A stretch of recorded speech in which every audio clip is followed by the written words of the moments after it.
This is Anita Wood, and welcome to this topic snippet video, which introduces us to the real-world programming environment's usage of software development repositories. Let's do a quick review of what a version control process will do for software developers. Version control enables multiple people to simultaneously work on a single project. Each person edits his or her own copy of the files and chooses when to share those changes with the rest of the team. Version control integrates work done simultaneously by different team members. In most cases, edits to different files or even the same file can be combined without losing any work. However, in rare cases, when two people make conflicting edits to the same line in a file, then the version control system requests human assistance in deciding what to do. Version control gives access to historical versions of your project. This is insurance against computer crashes or data losses. If you make a mistake, you can also roll back to a previous version. Many companies developed version control systems, or VCSs, we can utilize for our DevOps. Here's just a sampling of the VCSs available in the market today. We've got Mercurial, GNU Bazaar, Concurrent Version Systems, Subversion, and Get. And we're going to look at Get. Get in GitHub, the online version of Get, provides software developers with the ability to have automated version control. Everything we just talked about is realized in Git and much more. With the advent of these tools, we are finally able to work as teams should. Both Git and GitHub is free with many paid extensions, but you can check out and check-in system, and that has been all implemented. And during the check-in, there's a test of the code to determine if conflicts were created with the new edits against the current code. Another well-received feature was all changes were recorded using version control. So if at any point you needed to disregard changes, you could find the point of time in the code just prior to that change being made and restore the project back. There's also the ability to sync work between developers who are working on the same file. If I'm working on a file and Jim is working on the same file, at any point, if I believe my changes are worth saving, I do so. Jim is doing the same thing. I can then sync my files with the changes Jim saved. Now I have a complete picture of the current status of the code. Jim can also do that same sync. If during the sync my changes and Jim's conflicts, it's called a merge conflict. The system will not let anything happen, but it will let us know and we need to fix them. These three features are the foundational features of Git, and that's what was used to build itself up as a well-respected development platform. They've added so many more, most addressing the needs that we talked about in the team using a DevOps philosophy. Security is one. The next one I think is so cool. It's called Copilot. DevOps talked about using paired programming, where two people code together. Copilot is just that. It's an AI programmer that will take natural language prompts and make coding suggestions. Next time, we'll be asking how to open the pod bay doors. Sorry about that. That's the 2001 Space Odyssey reference, but that little character at the bottom is from GitHub's website. They're currently advertising the event GitHub Universe. And this little one is its mascot. It's so cute. Now, I like the original Octocat, but this one's sweet. A little bit more about what I just said, the GitHub Universe.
I know that's a bit out there, but you do sometimes have to take a break and appreciate the developer's sense of humor, capabilities, and willingness to share their humor with us. And that's what that was for. I'm going to take advantage of a video produced by IBM Technology to continue with my discussion on GitHub. Now this one's 10 minutes, but it's really well worth it. Don't focus on the understanding of the commands, just the capabilities these commands are providing, all right? This video is also available on Blackboard. So if you wish to move past the video and continue with my presentation, you may, and then just come back and watch the video at a later point. What is Git, and what's it used for? What's the difference between Git and GitHub or GitLab? I'm Nathan Heckman from IBM Cloud, and I'm going to answer that for you today. But before I do, please hit that subscribe button. Now let's get started with an example. Let's say you work for a media streaming company, and you're tasked with building a music player app, right? So you want to be able to play music of all sorts of genres on a device. And you're tasked with developing this application with a team of developers, right? It's not just you. How do you work with that team of developers and write code at the same time as them on the same code base or project without conflicting? Well, that's where Git and GitHub or GitLab come in. So what is Git, right? So Git is what's known as a version control system. Might not mean a whole lot to you right now, but we'll jump into what exactly that means. How about GitHub or GitLab? Well, GitHub or GitLab are actually hosted Git. So where Git is actually the underlying system that runs on your local machine, GitHub or GitLab is hosted maybe in the cloud or hosted via the web to host that Git system, as well as add a few more useful features. You may know GitHub or GitLab as a very diverse community, open source community, where developers from all over the world can work together and collaborate on different code or projects. So let's talk about some of the benefits and sort of aspects of Git and GitHub and how they work together, right? So first of all, it allows you to track your changes. So you always have a state tracking exactly what changes were made at any time. Kind of going along with that, it's a historical backup using basically, you can think of them as snapshots, right? So it's kind of like a save as button, right? So you're probably familiar with that. You basically can keep a previous version and revert to it if you need to, while still copying and then making changes on top of that previous version. So if you introduce a bug or mess something up, you can always go back with a historical backup that it provides and revert those changes. What else? So maybe one of the biggest benefits that Git and GitHub allow are just team-based development. So like we were talking about over here, it allows a team of developers to actually work on the same code simultaneously and then merge their changes in together to make progress on a project. Pretty cool. Next, it's also very flexible, right? So it allows you to work locally on a project, or Git or GitHub can be used as part of your DevOps flows so that you can integrate your repository, which we'll talk about in a second, and your project, and actually have it be part of an automated test, so kick off automated testing, or be part of your automated build and deploy processes. So that's a really neat aspect. It's very flexible. And then finally, so Git is typically, you interact with it using the command line on your local machine, versus GitHub is on the web, right? It's a website, and that's how you interact with GitHub or GitLab. And finally, a concept that I think is important to understand about Git and GitHub or GitLab is that it's trunk-based development, right? So what does that mean? Think of a trunk like a tree, right? So you have this main, you can think of main code, right?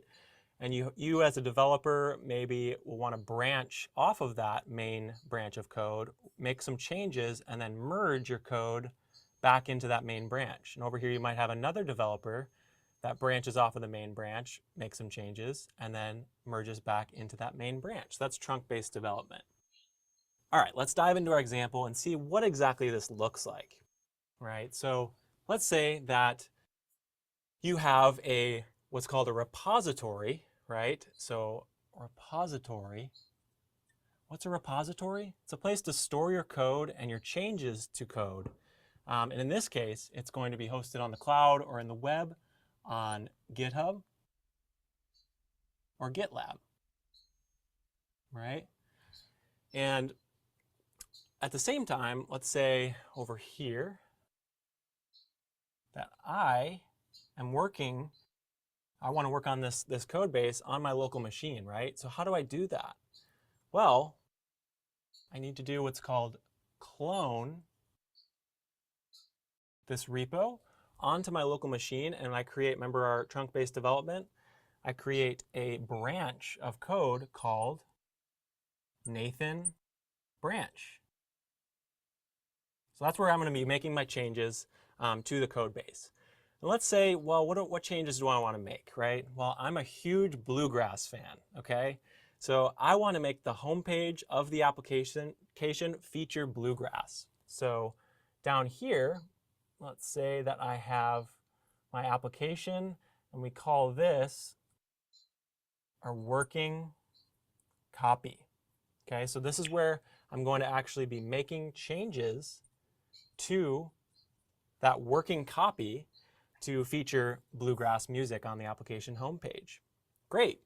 And so once I'm happy with those changes, what I'm going to do is I'm going to actually commit them, say commit those changes to Nathan branch. And then once I'm happy there, everything's committed, I'm going to go ahead and push those changes back over to our cloud-hosted repo in GitHub, right? So I'm going to go ahead and push those changes.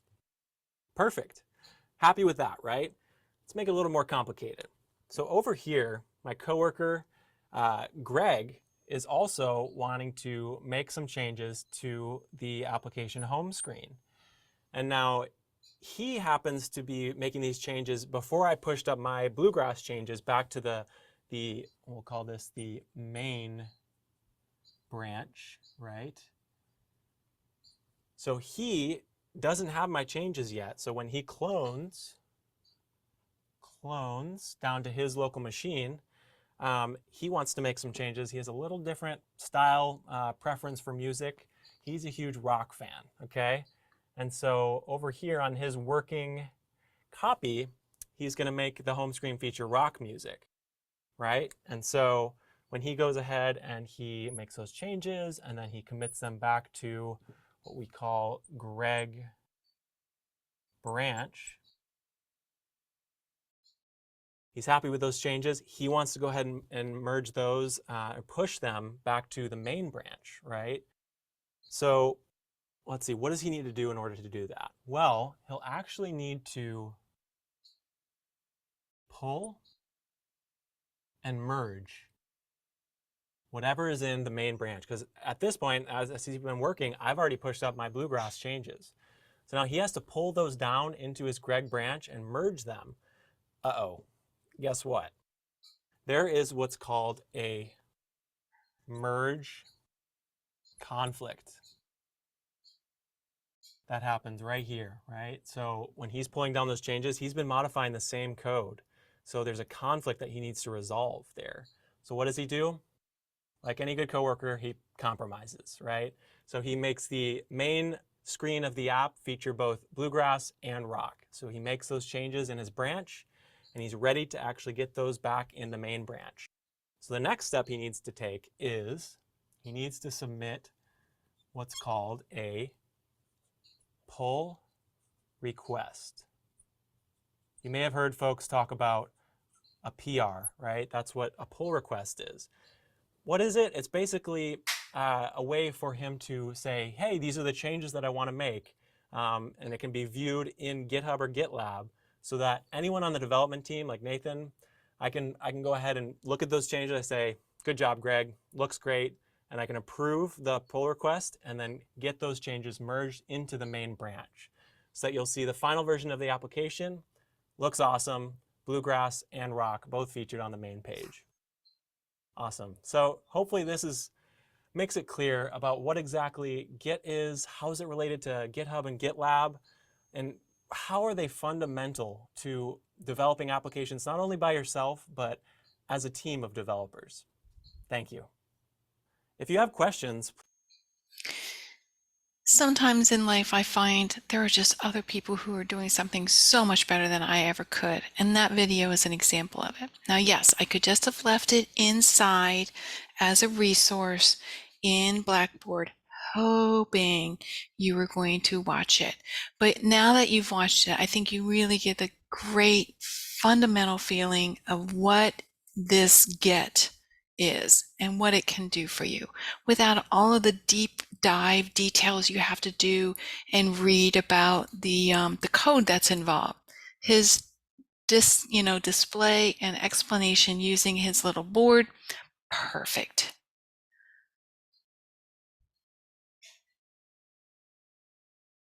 Now I do have one more video, and what I'm going to say is this one is an optional video, okay? But be aware, I want to emphasize it. I want to make and put it out here for you because later in your programming career, learning the commands for working with Git will most likely become necessary. Many industries have accepted Git as the revision system of choice. Also, many instructors at DMAC use GitHub as a course repository for example code snippets, and it could be a place where you have to submit your assignments. So in this video, which is also on Blackboard, you can bookmark this for later viewing, but I do want to help you and give it to you so you have it. And it's much more intense with the commands that you would need to accomplish what was just described to us, but it's there. And again, it works for a resource for your future. And I'm always there to make sure your future is as successful as your current life. So that concludes this topic snippet on the usage of repositories in the real world programming environment.